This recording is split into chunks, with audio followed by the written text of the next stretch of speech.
नाज़रीन, अवामी न्यूज़ में खबरन जो सिलसिलो जारी है। इन वक्त असीं तव्हांखे खिपरो में खबर ॾींदा हलूं त सहारा कम्युनिटी हेल्थ एसोसिएशन खिपरो जे डिवाइसिस हैदराबाद पारां टीयर ऑस्ट्रेलिया जे तावन सां खिपरो लगे क्रिश्चियन प्राइमरी स्कूल में बोर्ड मुतासिन खे बरसाती बोर्ड बाद पानी जे इस्तेमाल करण खां पोइ पैदा थींदड़ बीमारियुनि खां बचाव लाइ हिकु शानदार तकरीब रखी वई है, जंहिंमें Sahara community health association diocese church Hyderabad जे कोऑर्डिनेटर अमरोज खिताब कंदे चयो है त बरसाती बोर्ड बाद खिपरो तालुके जे जर जो पानी पीअण तोड़े इस्तेमाल जे लायक न रहियो है। इहो गदलो थियण सबबि काफ़ी बीमारियूं पैदा थियनि थियूं। इन करे बोर्ड मुतासिर इलाइक़े जा माण्हू पीअण जे पानी खे फिटकी सां साफ़ करे पीअनि ऐं पानी खे गरम करे इस्तेमाल कनि। हिन चयो त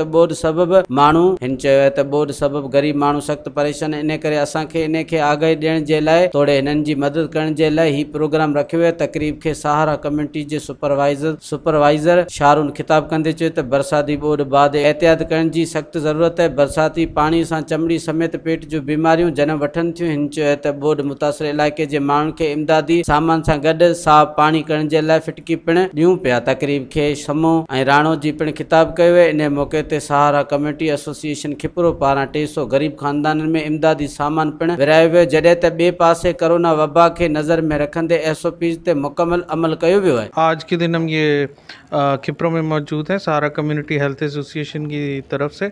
हमारे ऑर्गेनाइजेशन के हेड सर अमरोज साहब भी यहाँ पे मौजूद हैं और Sahara community health association diocese of Hyderabad के अंडर काम करता है। और आज के दिन हम 300 ख़ानदानों को खिपरो के जो फ्लड मुतासरीन हैं उनको राशन बैग तकसीम करेंगे। जी, अज असी खिपरो में इतने मौजूद आयूँ। इस खिपरो में असांजी एरिया ऑफिस है। असो अदारो Sahara community health association diocese of Hyderabad church of Pakistan है। असी इन 3 डिस्ट्रिक्ट में जगह कम करूँ पिया। इतने अज असा गोठन में असा ऑलरेडी कम करी रहा। उनमें जगह मानू फ्लड से मुतासिर थे उन 15 गोठन में अज असी food and non food package distribute करूँ पिया। जगह 288 फैमिलीज़ जगह फ्लड अफेक्टेड असी सभी के अज ना सिर्फ इनके अवेयरनेस में दूँ पिया जगह तमाम कोविड सिचुएशन से ऑलरेडी मुतासिर थे हुआ तॾहिं बि असी उन्हनि जी भरपूर मोट कई हुई। हींअर बि असां वटि इहे टीयर ऑस्ट्रेलिया जे तावन सां जे इन्हनि जो प्रोजेक्ट असी उन्हनि में कमु करियूं पिया। उन्ही में असी अॼु राशन डिस्ट्रीब्यूट रहिया आहियूं। सर अमरोज साहब जा जैं असांजे खिपरो में ही प्रोग्राम कयो ऐं असांजा जेको 15 ॻोठ आहिनि जंहिं 15 ॻोठनि में असां कमु करियूं पिया। 2 सालनि खां असां कमु करियूं पिया। उन्हनि खे सिहत जे बारे में सफ़ाई जे बारे में ॿुधायूं था। सर अमरोज ऐं शारून साहब जी महिरबानी जेको diocese of Hyderabad church of Pakistan जे तरफ़ां खां असांजे ॻोठनि में अची असांजी आवाम खे थोरो घणो बोर्ड मुतासिरनि खे रिलीफ ॾियनि पिया। इन्हनि जी वॾी महिरबानी। सभ खां पहिरीं ऐं शुक्रगुज़ार आहियां सर अमरोज जो जंहिंजी काविशनि सां हिन 300 फैमिलियुनि खे राशन मिले पियो।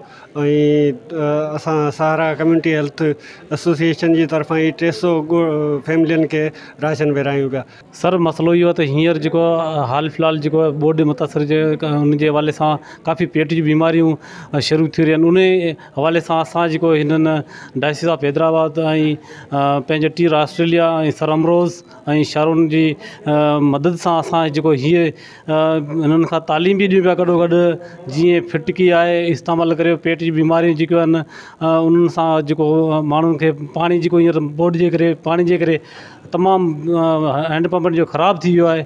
उन हिसाब सां जेको असां फिटकी बि ॾियूं पिया ऐं हिननि जी गॾो गॾु इहो बि सहायता कयूं पिया त राशन पाणी जी हींअर ज़रूरत आहे उन्हनि खे, छो त बोर्ड में जे करे फसल बि तबाह थी वियो ऐं माल बि कुझु मवेशी जेको उहो मरी वियो ऐं मज़दूरनि जा हारियुनि लाइ हाणे का शइ कोन बची आहे। इहो असां हिननि टीयर ऑस्ट्रेलिया ऐं डायसिस ऑफ हैदराबाद ऐं असांजो बिशप साहिब जेको कलीम जान जो जेको असां ऐं हिन सां गॾु असांजो कोऑर्डिनेटर सर अमरोज जा बि शुक्रगुज़ार आहियूं ऐं जंहिं हिननि सभिनीनि जो इहो सहायता कई ऐं उन्हनि जो असां शुक्रगुज़ार आहियूं त हिननि बोर्ड मुतासिर माण्हुनि खे एतिरी उन्हनि जी मदद कई आहे। मज़ीद खबरों और तफसीलात के लिए विजिट करें हमारी वेबसाइट www.awamiNewsHD.com।